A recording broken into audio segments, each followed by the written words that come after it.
필요한 것만 딱 더 설명할게요. 심화된 내용이 들어가면은 끝이 없는데 굳이 고전문법은 거기까지 들어갈 필요는 없다고 봐요. 최근에 공무원 시험 방향상으로 봤을 때는 거기까지 들어가는 건 아닌데 언제 출제될지 모르죠.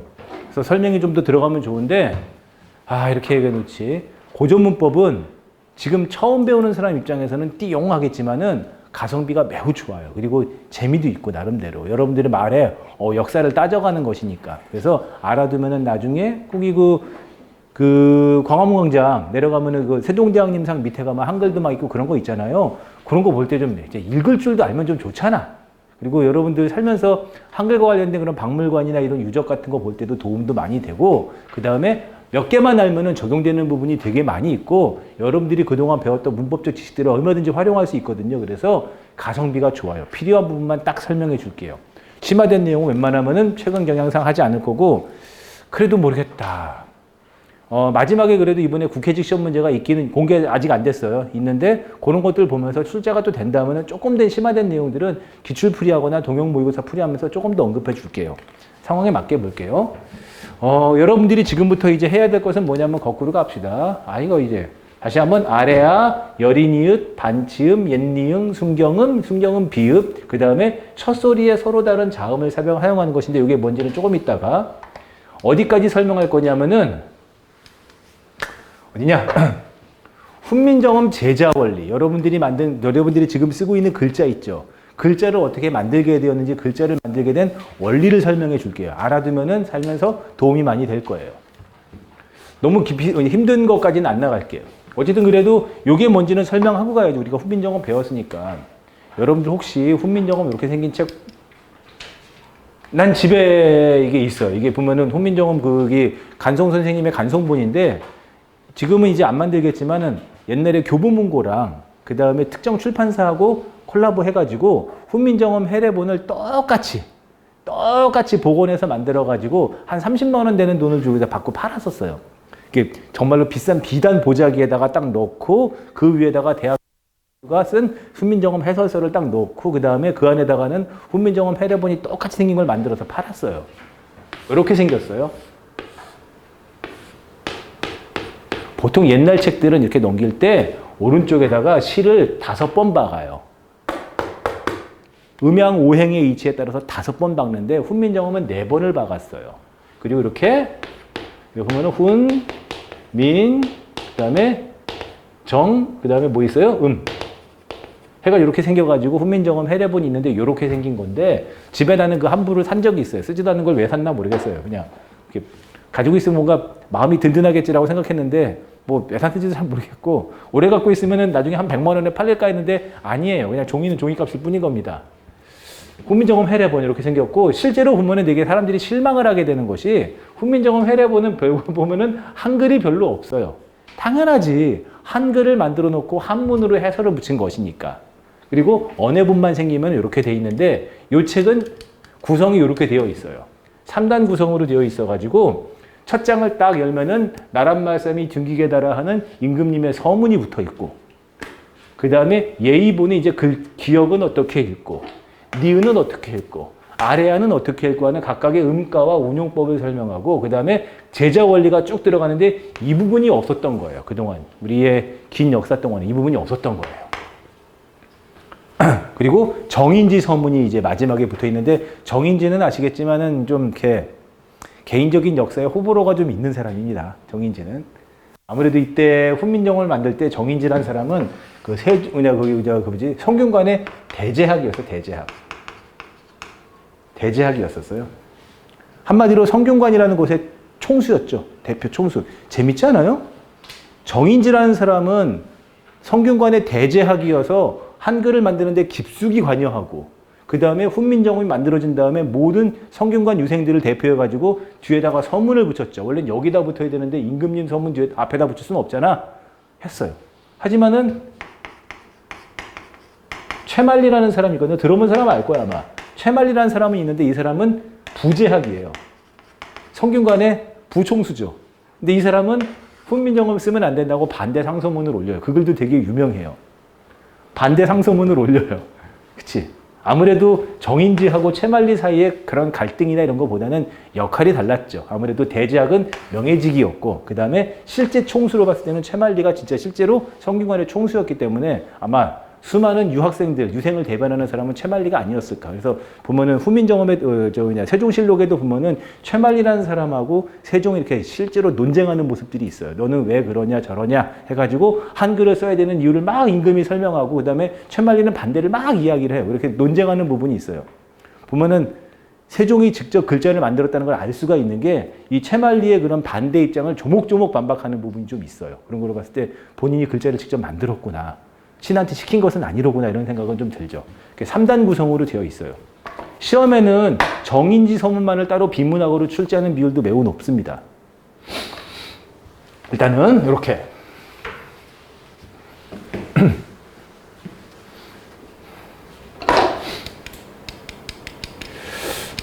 이제부터 글자를 만드는 원리를 좀 설명해 줄게요. 하나만 설명해 주면 나머지는 원리가 되니까 그냥 편한 마음에 들으면 돼요. 자, 세종대왕님은 먼저 자음이든 초음이든 처음에 자음을 만든 것이 아니고 모음을 만든 것이 아니고 초성을 만들었어요. 초성. 자, 우리 한번 해봅시다. 여러분들이 만약에 집, 국 이런 말을 쓰면은 우리 한글은 초성이 있죠. 초성. 처음에는 자음을 만든 게 아니라 초성을 만들었어요. 초성을. 첫 소리를. 오케이? 그리고 첫 소리를 만들기 위해서 5개의 기본 글자를 만들었어요. 알아두면 좋아요. 기억을 만드는 원리로 나머지를 다 설명할 수 있으니 기억을 만드는 원리를 한 번에 설명하면 되게 쉽습니다. 여러분들 기억을 한번 발음해 본다면은 기억의 정확한 발음은 그가 아니고 그는 의가 들어갔죠. 기억의 정확한 발음은 크. 한번 발음을 해보면 좋아요. 연국의 음이죠. 혓바닥이 이렇게 있다고 쳤을 때 혓바닥의 앞이나 가운데가 아니라 이 끝부분, 이 입천장에 말랑말랑한 데 있죠. 거기에 붙었다가 파열하면서 붙어 있다가 떨어지면서 파열음, 연국의 파열음. 당연히 나머지는 이렇게 쭉 뻗고 그 다음에 나머지 혓바닥은 밑으로 들어갔을 테니 이 입의 단면도, 발음할 때 나타나는 입의 단면도를 본따서 기억을 만든 거예요. 그거를 한자로 이렇게 얘기하죠. 상, 본따따. 형, 모습을. 지는 어조사죠? 그러그러한 모습을 본따따. 어떻게? 혓바닥에 근, 뿌리가 후, 목구멍을 폐, 닿는 모양을 본따서 상설근폐 후지형. 기억을 만들었다 한 거예요.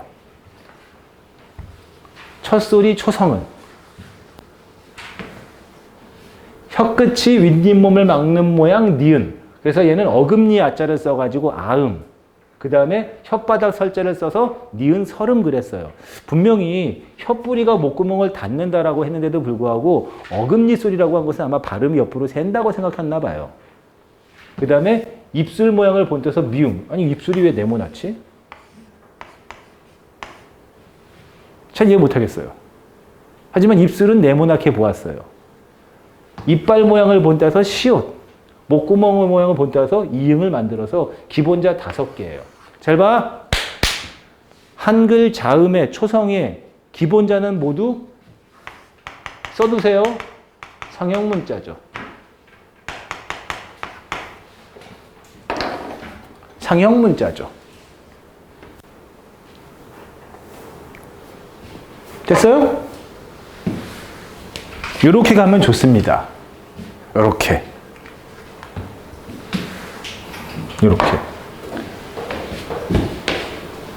입안 발음할 때 나타나는 입안 단면을 상형해서 기본자를 만들었죠. 쉽죠? 그 다음에 이걸로는 소리는 더 많은데 글자가 모자라요. 부족하죠? 그래서 더 센 소리를 획을 더해서 만들어요. 기역에다가 획을 하나 더해서 키윽이 되고 니은, 디귿, 티읕, 미음, 비읍, 피읍. 분명히 봐라. 미음보다는 비읍이 2개 많다. 미음보다는 피읍은 4개 많다. 중요한 건 뭐예요? 소리의 획이 많아지면 많아질수록 소리가 더 세지죠. 우리말은 처음에 거기 소리의 세기로 구별을 하니까 이때는 된소리의 기준이 없었어요. 외우기 쉽죠. 얘네들은 분명히 얘는 여기서 왔지만 세종대왕님은 얘는 모양이 다른 글자라고 해서 이채자라고 했어요. 이채자라고. 분명히 얘는 여기서 왔고 얘는 여기서 온 건 맞지만은 이채자라고 보았어요. 얘도 여기서 온 건 맞지만. 오케이? 잘 봐. 기역이나 키읔이나 응이나 전부 다 같은 곳에서 발음을 해요. 그치? 그런데 획이 더해지면 더해질수록 소리가 세지죠. 이런 걸 계열성의 원리라 그래요. 이 계열성이라는 말도 출제가 됐어요. 디자인이 같지만은 디자인의 변화가 서로 계열적으로 이루어져 있죠. 그치? 이렇게 계열성의 원리를 지키면은 정리하고 암기하고 이해하기가 쉬워요. 남자들 가장 쉽게 계열성을 따지는 데가 어디예요? 얘보다는 얘가 세고 얘가 더 세죠. 그죠? 더 세고 이들 사이에선 4개면 됐어요. 왜냐하면 이들보다 더 센 사람은 다른 계열로 가면 되는 거니까.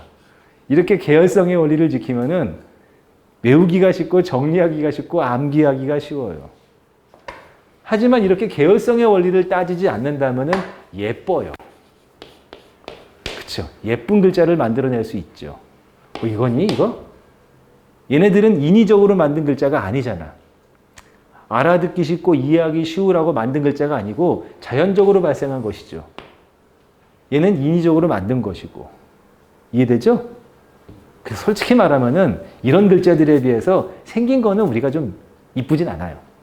하지만은 이해하기 쉽고 암기하기 쉽고 쓰기 쉽고 특히나 우리 한글은 동국조원이라는 책도 그렇고 한자에서 딱 2가지 기준이야.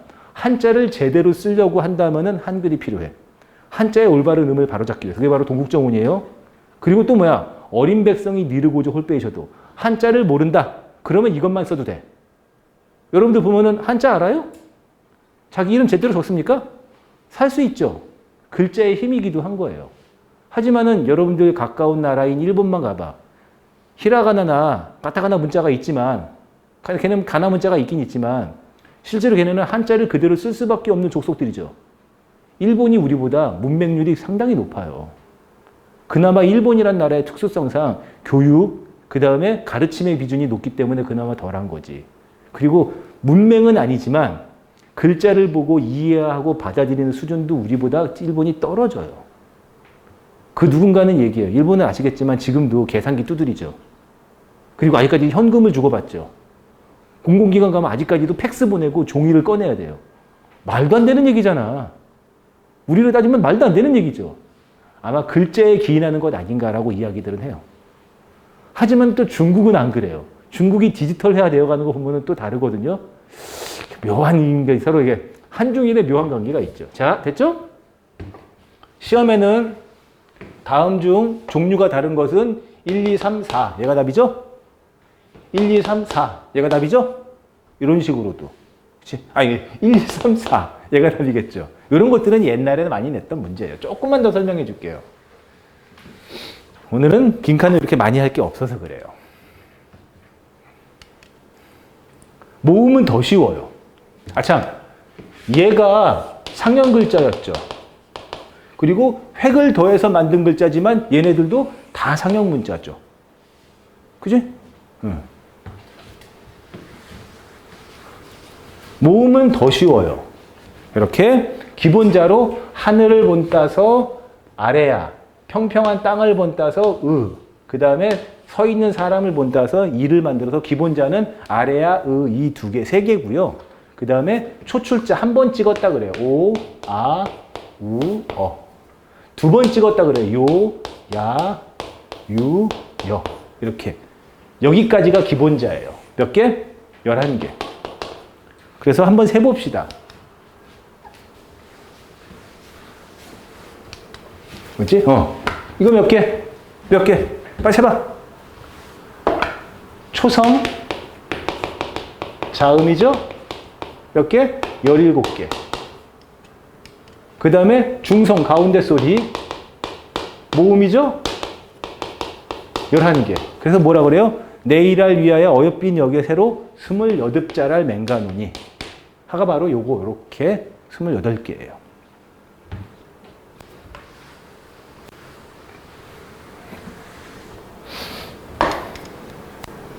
요건 나중에 합시다. 글자가 사라진 그런 순서는 나중에 합시다. 모음을 도식화하면 이렇게 되는 거예요. 모음을 도식화하면. 그래서 아래아는 양성 모음이었어요. 그동안에. 그전에는. 지금은 없어진 글자죠. 은은 음성 모음이었고 이는 중성 모음이어가지고 어디니 다 끼울 수 있는 글자가 이거 중성 모음이었고 요야요 이렇게 모음 조화의 원칙을 반영해서 만든 글자예요. 모음 조화라는 건 기본적으로 뭐다? 밥을 음성, 손을 양성 이렇게 말로서도 모음 조화는 지키고 있었고 표기로도 모음 조화를 지켜서 만든 글자죠. 얘는 기본자, 초출자, 제출자 이렇게. 아직 시간 있지?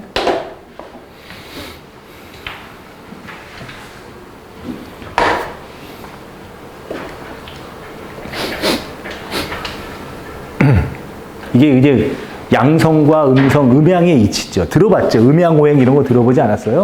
들어봤죠. 여러분들 다시 더 들러가지만 여러분들은 MZ세대고 대표적인 MZ세대 맞잖아. 그리고 내 나름대로 생각하고 내 자유를 펼치고 내가 하고 싶은 말 하고 나는 정말 프리덤하고 살았다고 생각하지만 절대 그렇지 않아요. 인간은 자기가 속한 사회, 문화 이런 것들의 영향에서 벗어날 수가 없어요. 다시 말하지만은 지금은 가치관이 달라져서 조선시대 때 가치관은 충, 그 다음에 효, 그 다음에 열이거든요. 여기서 충이라는 것은 나라에 충성하는 것이지만은 절대로 두임금을 섬기지 않는 거예요. 다시 말해서 역모하면 안 되는 거죠. 여기서는 뭐야? 부모님께 효도하는 것이지만 정확히 말하면 뭐야? 부모가 죽었을 때 제사를 올곧게 지내는 거예요. 여기서 열이라는 것은 뭐야? 여자가 한 남편을 섬긴다? 다시 말해서 뭡니까? 그 남편이 죽더라도 수절하며 개가하지 않고 사는 거. 개가는 재혼하지 않고 사는 거. 지금의 가치관에서 일단 이건 빨리 꺼져야 되겠지. 말도 안 되는 얘기잖아. 그리고 이 가치관은 지키든지 말기든지 그건 여러분들이 좋을 대로 하면 되는 거죠. 그치? 여러분들 프리한 사회예요? 다시 말하자면 엄마가 오늘 수강료 제대로 안 줬다고 오늘 나 밖에 나가서 15,000원짜리 점심 먹고 싶은데 8,000원밖에 안 줬다고 엄마한테 욕할 거야? 때리고? 집안 물건 다 부시고? 미친놈이 아닌 이상 그러지 않죠. 정신병자는 원래 예외인 거니까. 지금도 이 가치관은 살아있는 거예요. 그죠? 기본적인 사람이라면은 여러분들이 아마 400년, 500년 지난 다음에는 이 가치관도 달라질걸? 지금같지 않을 수 있다고 난 생각해. 왜냐면은 저출산 시대에 자식 안 낳잖아. 자, 다시 한번. 이 당시에는 지금하고 가치관이 달랐어요. 세계를 보는 가치관이, 기준이 달랐거든요. 이때는 세상은 음과 양의 이치로 살아갔던 시대예요. 세상의 모든 것은 음과 양의 이치에 의해서 만들어지는 것이었죠. 음이 있으면 양이 있고 밝음이 있으면 어둠이 있는 것이죠. 그래서 글자의 원리를 그냥 만들지 않고 모음 조화의 원리에 따라서 디자인도 만든 거예요. 이 모음이 가장 잘 만들었죠. 자, 그럼 이제 뭐 만들었어? 이렇게 갑시다. 집. 자음을 만든 게 아니라 초성을 만들었죠. 시간이 지나면서 여기다가 자음이라는 이름을 붙인 거예요. 가운데 소리인 중성을 만들었죠. 하나가 더 남았어요. 이거 어떻게 할 거야? 이거 어떻게 해? 받침. 여기서 이제 종성이라고 그래요. 종성. 일본어는 받침이 니은 정도 아니면 없죠. 그렇죠. 일본어는 받침을 니은 정도 발음하지 소리로서 비읍이나 리을이나 이런 거 발음 안 하죠. 그래서 일본 사람들 보면 밀크를 미루고 그러잖아. 희한한 좀. 원래는 맥다니얼스 정도인데 우리는 맥도날드 그러고 우리는 받침이 명확하니까 맥도날드 그러고 뭐예요. 일본 사람들은 마쿠도나로도 그러잖아. 받침이 안 되니까. 중국은 받침을 성조로 대신하는 경향이 커요. 받침을 성조로. 동남아 쪽이 보통 그래요. 나도 지난번 여름휴가 때, 이번에 좀 일찍 갔거든요, 여름휴가를. 라오스 갔는데, 와, 거기 성조 장난 아니에요. 장난 아니에요.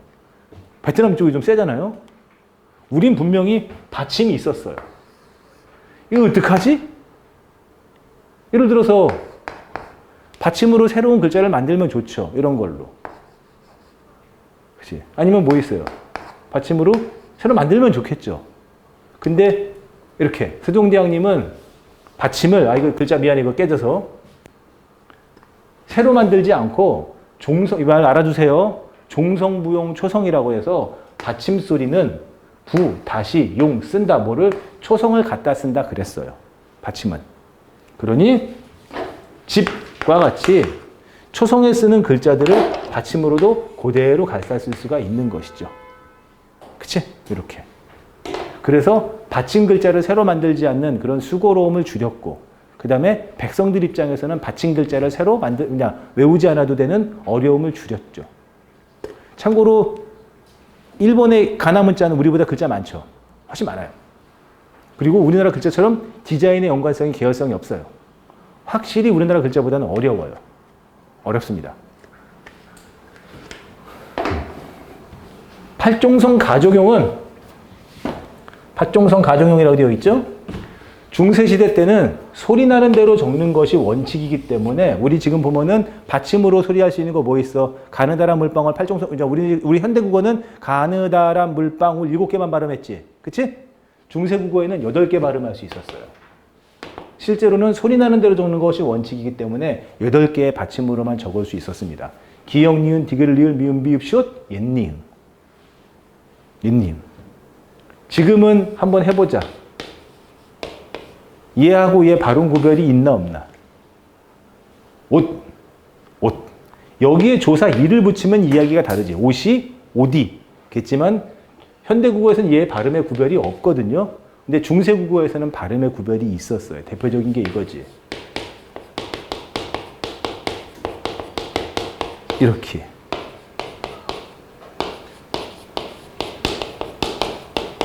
이게 첫 구절이에요. 훈민정음 어제서문 첫 구절이에요. 중세시대 때는 이렇게 쓰고 말했거든요.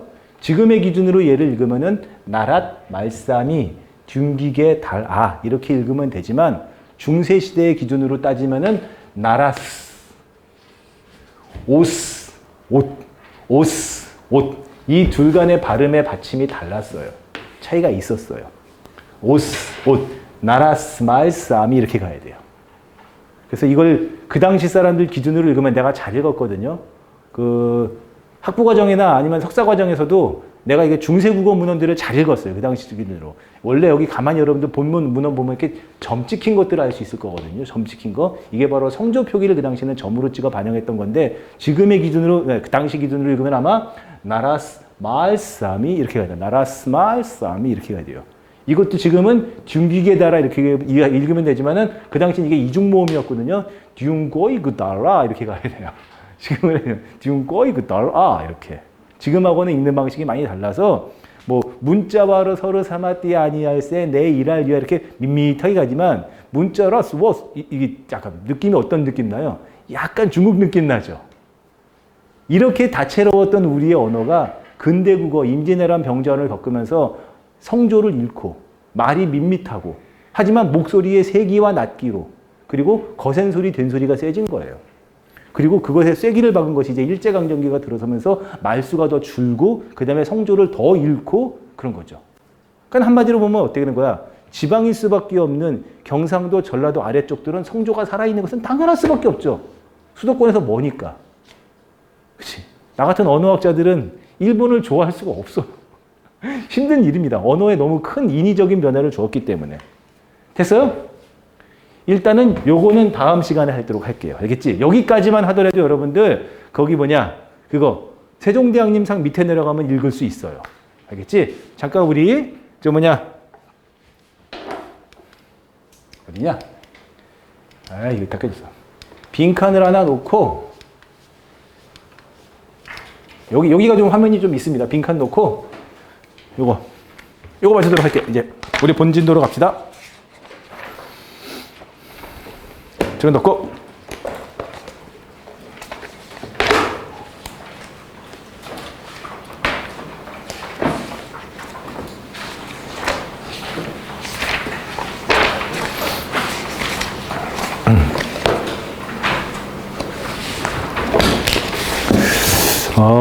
오늘 어문 규정을 빨리 치우는 방식으로 끝냈어요.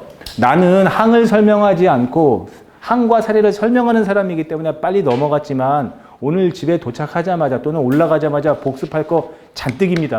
빨리 하세요. 빨리 하세요. 우려 섞인 부분이 많이 있어요. 질문들도 좀 적고 물론 뭐 잘 아니까 질문 안 하겠지만 서도 시간은 자꾸 다가오고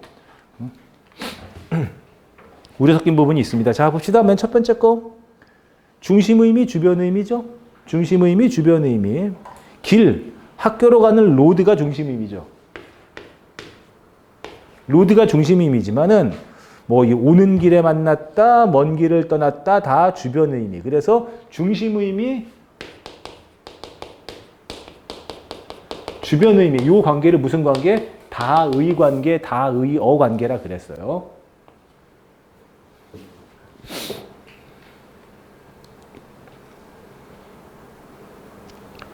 그래서 서로 관련이 있는 말이면 동음이의어, 동음이의 관계. 소리는 같지만 의미적으로 관련이 없는 단어이다. 동음이의어, 동음이의 관계. 소리 같고 중심 의미와 파생된 의미가 여기 있다. 서로 밀접한 관련이 있는 거 다의어, 다의 관계. 다의어, 다의 관계.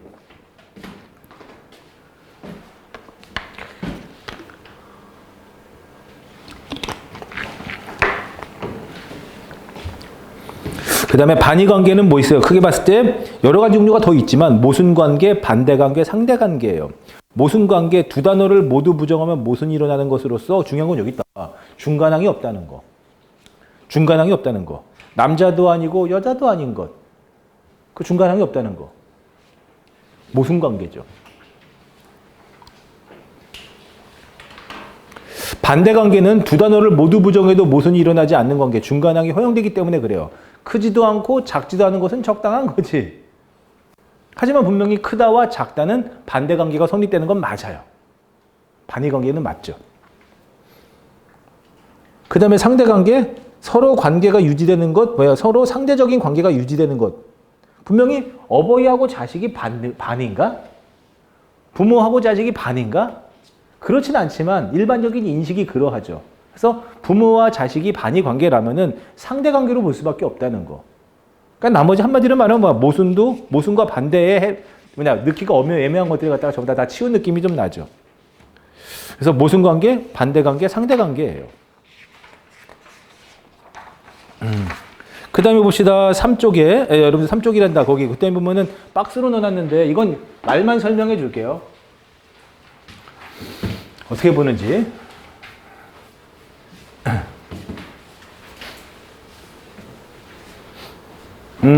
어딨냐? 어문 규정은 다시 말씀드리지만 이렇게 가는 겁니다. 항, 사례, 해설. 참고로 이 해설에도 사례가 들어있죠. 공무원 시험은 내가 그랬지. 사례를 외우는 거라고. 사례를 외우는 거라고. 하지만은 항을 이해하면서 해설을 이해하면서 사례를 넘어가야지만 그게 잘 외워진다고 내가 그랬지만은 여기에다가 그 많은 항을 줄 필요는 나는 전혀 없다고 봐요. 그래서 여러분들한테 준 것은 어떻게 됐다? 어떻게 됐다? 여기 있는 것처럼 사례만을 중심으로 넣었어요. 그래서 여러분들 보면은 어디서부터 있냐? 대갈 100이냐, 대갈 빼기냐, 대갈 빼기가 맞아요. 그래서 오른쪽, 왼쪽 동그라미 OX 해보라고. 요거는 이렇게 할게요. 어문 규정 자료로는 제가 이번에는 오른쪽이 맞냐, 왼쪽이 맞냐, OX 자료를 줬지만 다음번에 표준 발음법이나 아니면 띄어쓰기 이런 것들에는 항에 대한 설명도 일부분 들어갈 겁니다. 요노하고 똑같은 자료만 주지는 않을게요. 그 또 뭐 있지? 아침 그 테스트하고는 또 다르죠? 아침 그냥 모닝이 된다. 아침 테스트, 메일 테스트 이런 거지. 두 번째 거 몇 개만 설명해 줄게요.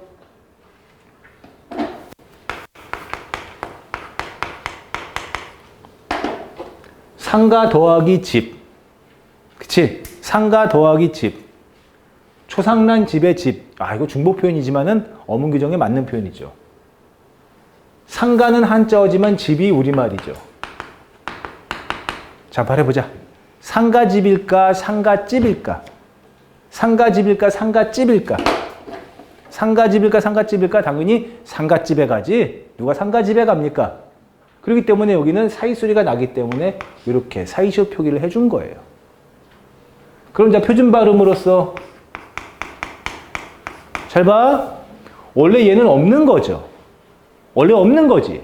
그렇기 때문에 얘가 원래 원칙상의 표준 발음이어야 돼요. 그런데 있는 거 어떻게 할 거야? 얘도 발음할 수 있게 허용해 준 거죠. 이해됐어요? 상갓집. 이렇게. 그죠? 그래서 두 발음이 모두 가능한 거예요. 상갓집. 옛날에는 지금으로부터 5년 전, 4년 전에는 여기서 이 디귿을 발음하는 것은 이 사이시옷 표기가 대표음으로 바뀌어서 음운의 이제 음절 끝소리 규칙에 의해서 교체되는 것이다.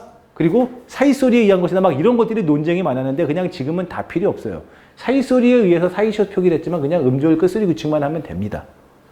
이 두 발음이 모두 가능한 거죠. 이렇게 가는 겁니다. 어슴푸레하다, 불그락, 푸르락, 뜨락, 광주리, 천장 이렇게 되는 겁니다.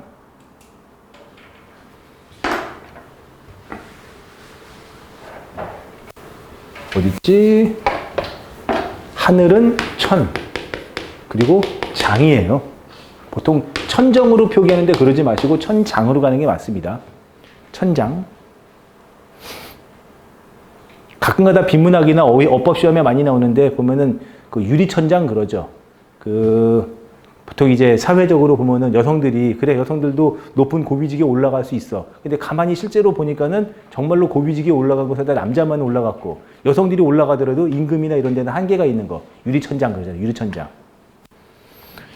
자, 사주단자 보퉁이 왁자 지껄하다 갈아야 돼요. 사주단자 보퉁이 그 다음에 왁자 지껄하다. 담배꽁초죠. 무릎 쓰다 헛되다 이렇게 가는 거예요.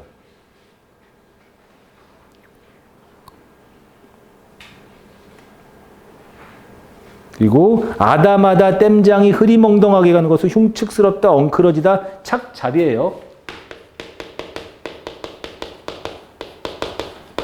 참 너를 보니 내 심정이 착잡하다, 착잡하다, 착잡하다로 가야 되죠.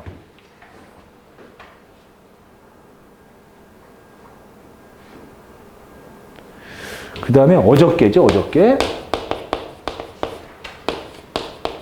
어제, 그제, 엊그제, 엊그저께, 어저께. 그치? 어제, 그제, 엊그제, 엊그제께, 어저께. 이렇게 가는 거예요. 그러니까 전부 다 동통점은 뭐야? 지읒으로 가는 거. 그치? 지읒으로 가는 거 조심하면 되겠지. 꽃봉오리 다시 한번. 대로. 대로. 화났을 때 대로. 극이라는 말을 접두사로 붙여 쓰기도 해요. 그럴 때는 극대로가 맞죠. 대노한다고 할 수는 없어요. 생채기 살찌우다 꺽다리 진즉. 진즉에.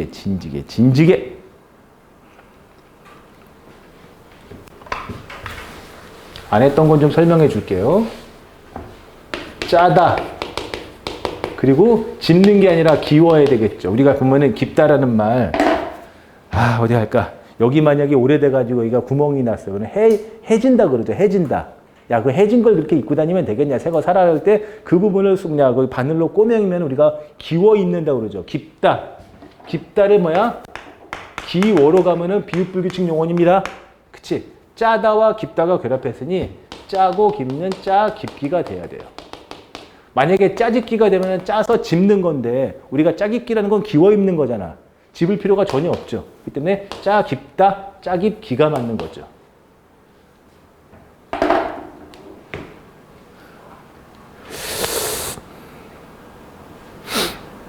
망측스럽고 달디단 것은 다디달고 어리바리 납작하고 점잖다, 점잖지 가면 되지.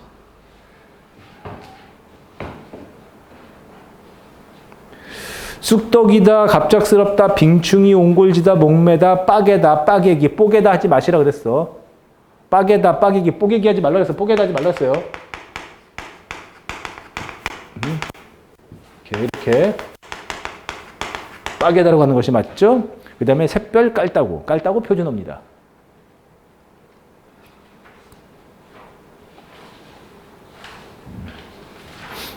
원래 깔따구가 그런 뜻은 아닌데 지금은 이제 안 쓰죠. 제가 내 애인 깔따구야 막 이런 말 속된 말을 쓰는데 좋은 표현은 절대로 아니니까 쓰지 마세요. 그 다음에 하루 만에 수소, 소의 수컷도 수소, 화학식 기호도 수소, 순양, 순염소, 숫지만 시옷 붙는 거지. 나머지 시옷 붙이면 안 되고요. 다 접두사예요, 접두사. 저 접두사입니다.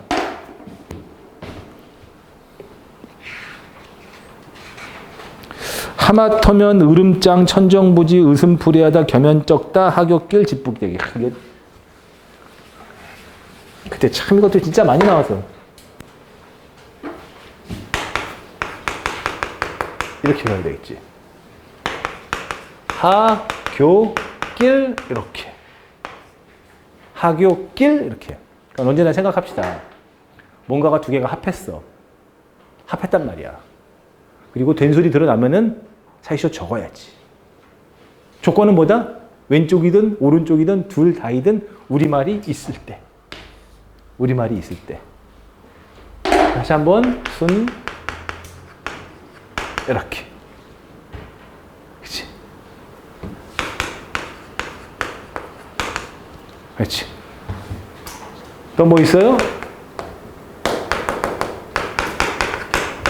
이렇게. 고양이과. 고양이과 생물. 고양이과 동물. 그렇지? 멍멍이. 개과. 동물. 근데 얘는 안 돼. 장미과 식물은. 왜? 장미 한자어, 과 우리 한자어. 이럴 때는 안 붙여요. 둘 다 한자어니까. 한자어 덕이 한자어는 안 된다고 30방 중에서 했잖아.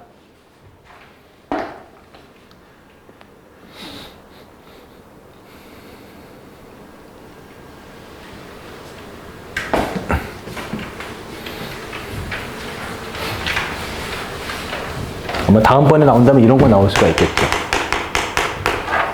이렇게. 선짓구. 선짓구.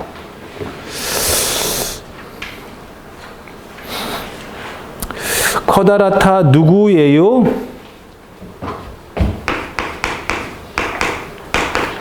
누구이십니까? 누구세요? 누구세요? 누구이다의 이. 에요가 붙어야 되겠죠? 그러니까는 줄여서 뭐요? 누구예요? 로 가야지. 이에요가 줄어서 예요. 이어요가 줄면 여요. 이에요가 줄어서 예요. 이어요가 줄어서 여요. 당연하지. 체언 뒤에는 뭐가 붙어야 돼?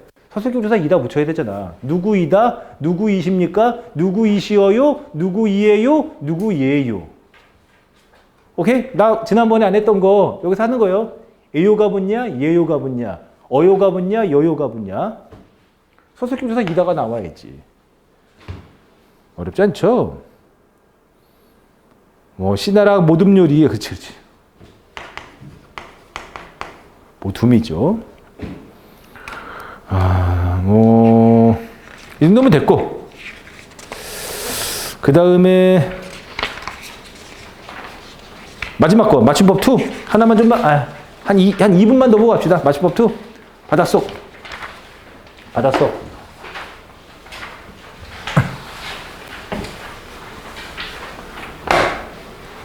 다 할 필요는 없으니까.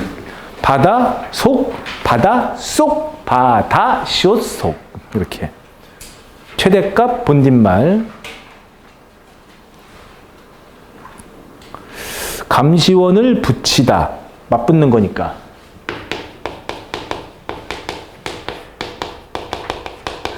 기억나죠? 구별해서 써야 할 말. 얘에 초점을 둬가지고 뭘 하면 된다? 착 붙는 붙다에서 온 말이에요. 알겠죠? 그런 거 생각하면서 감시원이 옆에 따라 붙는 것이지. 그러니까 감시원을 붙이다. 감시원을 붙이다. 하지만은 전을 붙이고 우편을 붙이고 그치? 숙식을 붙이고 할 때는 왼쪽에 붙이다. 뭐 모퉁이 돌 주춧돌 머지않다 시간은 멀지 않다 공간은 아까 그랬지 우유값 이렇게 가야 되죠.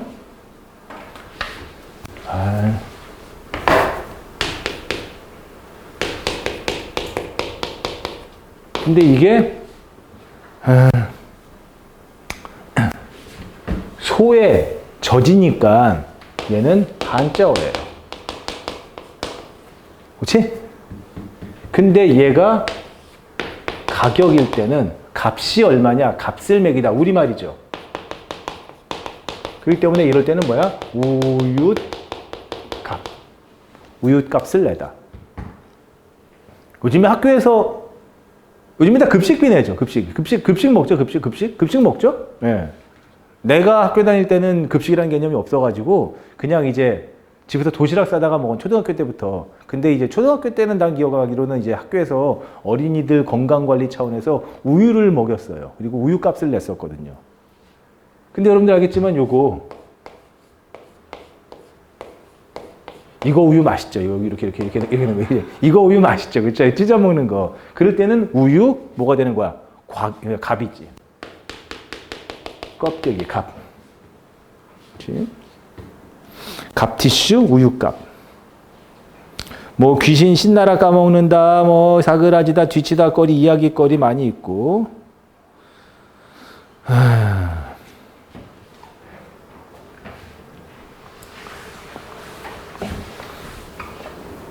또 어디 있어요? 이거. 잡수다. 잡숫다. 잡수시다. 엄밀히 말하면은 잡숫다와 잡수시다가 같은 말이고, 그 다음에 잡수다와 잡숫다는 같은 말이긴 하지만은 잡숫다, 잡수시다보다 잡수다가 약간은 의미가 좀 이렇게 덜하다 그래요. 하지만 그런 거 차이를 시험에 물릴 리는 없기 때문에 다 같은 말이다. 잡수다, 잡숫다, 잡수시다.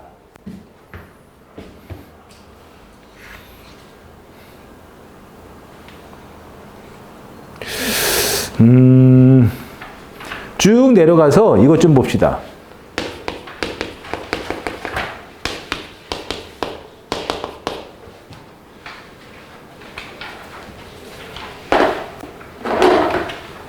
한 번에 갑시다. 얘로 외우면 되는 거예요. 근데 얘는 뭐야? 금의 가격. 금의 가격. 금의 된다. 미안. 지금 가격. 지금. 시세. 지금 가격. 금세, 이 지금 가격. 물건 가격. 하지만은 뭐야? 금시에, 이거는 여기다 써주세요. 금시에가 줄어서 금세가 됐기 때문에 얘는 어이에세. 그러면 금세는 바로 지금. 너 금세 어디 갔냐? 이런 말 쓰잖아요. 금세 뭐 했니? 이랬을 때 금 아이에세가 아니라 금 어이에세. 금시에가 줄었기 때문에 그런 거예요. 얼마 안 남았어. 좀 참시다. 다 했어. 뭐 행가래 밤새 넙죽 다 됐고 밑에서 마지막에 했고 뭐 구두주걱 소낙눈 뭐 그치 마지막에 했고 맨 마지막에 했고 틈새는 틈 사이죠. 틈과 틈 사이. 그러니 아이의 새. 됐지. 까먹었다. 설명해 준다고 생각하고 왔는데. 됐죠? 그래서 요거 이게 조심스러워요. 옛날에는 이렇게 왼쪽으로 좀 뭐가 많냐 이런 자료를 주면은 수험생들이 굉장히 고맙게 보고 붙여서도 보고 그다음에 벽에 붙이고도 보고 접어서도 보고 태블릿에다 넣어서도 보고 다양하게 보는데 요즘에는 이쪽 필출제 비율이 안 나오는 건 아닌데 좀 떨어졌어요. 어떻게 해야 되지? 근데 나도 지금 보면은 이쪽을 빨리 끝내고 비문학, 문학을 많이 하려는 거예요. 그게 지금의 방향이 맞으니까. 하지만은 처음 강의하는데 비문학이나 문학은 스스로 할 수 있는 부분도 있지만 얘는 혼자서 못 하잖아. 그치? 일단은 뭐 대단한 걸 서로 외우려고 하지 말고 오늘 내가 보면은 맞춤법 표준어 항은 했잖아. 한 번 정독으로 복습은 하고 그 다음에 붙여놓고 때되면 한 번씩 보면 돼요. 알겠죠? 일단은 오늘 정규 진도는 여기까지 나갈게요. 알겠죠? 여러분들 애쓰셨고요. 다음 주에 만납시다. 네. 네.